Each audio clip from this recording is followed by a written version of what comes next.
Hello guys, അപ്പൊ നമ്മുടെ ഒരു സബ്സ്ക്രൈബർ കുട്ടി റോസ് ഫ്ലവർ ഉണ്ടാക്കും ഇത്താന്ന് ചോദിച്ചിട്ട് ഒരു കമന്റ് ഇട്ടിട്ടുണ്ടായിരുന്നു. അപ്പോൾ ആ കുട്ടിക്ക് വേണ്ടിയിട്ടാണ് കേട്ടോ ഇന്നത്തെ വീഡിയോ. ഞാനിവിടെ ക്രീപ്പ് പേപ്പറാണ് ഈ റോസ് ഫ്ലവർ ഉണ്ടാക്കാൻ യൂസ് ചെയ്തിട്ടുള്ളത്.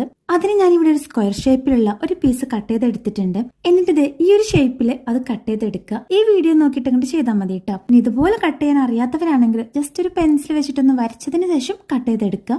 നമുക്കിതെല്ലാം കൂടെ ഒന്നിച്ച് മടക്കിയിട്ടും കട്ട് ചെയ്യാം കേട്ടോ. ഞാനിവിടെ സെപ്പറേറ്റ് ആയിട്ടൊരു പീസ് എടുത്ത് കാണിച്ചു തരാൻ കാരണം നിങ്ങൾക്കത് മനസ്സിലായിക്കോട്ടെ എന്ന് വിചാരിച്ചിട്ടാണ്. ഒന്നിച്ച് കട്ട് ചെയ്യുമ്പോൾ നിങ്ങൾക്ക് അത്ര തന്നെ മനസ്സിലാവണം എന്നില്ലല്ലോ. അങ്ങനെ ഞാനിവിടെ ഒരു 10-20 ലീഫോളം കട്ട് ചെയ്ത് എടുത്തിട്ടുണ്ട്. അതിനുശേഷം അതിൽ ഓരോ പീസ് എടുത്തിട്ട് അതിന്റെ രണ്ട് സൈഡിലായിട്ട് ഇങ്ങനെ ഞാൻ ഈ വീഡിയോയിൽ കാണിച്ച പോലെ ജസ്റ്റ് ഒന്ന് ഇങ്ങനെ റോൾ ചെയ്ത് കൊടുക്കുക. എന്നിട്ട് അതിന്റെ പുറകുവശം ഉണ്ടാവുമല്ലോ, അതൊന്ന് ജസ്റ്റ് സെൻട്രലായിട്ടൊന്ന് വലിച്ചു കൊടുക്കുക. ഇത്രയും ചെയ്ത് കഴിഞ്ഞിട്ടുണ്ടെങ്കിൽ റോസിന്റെ ഒരു പെറ്റലിന്റെ അതുപോലെ തന്നെ നമുക്ക് കിട്ടും കേട്ടോ.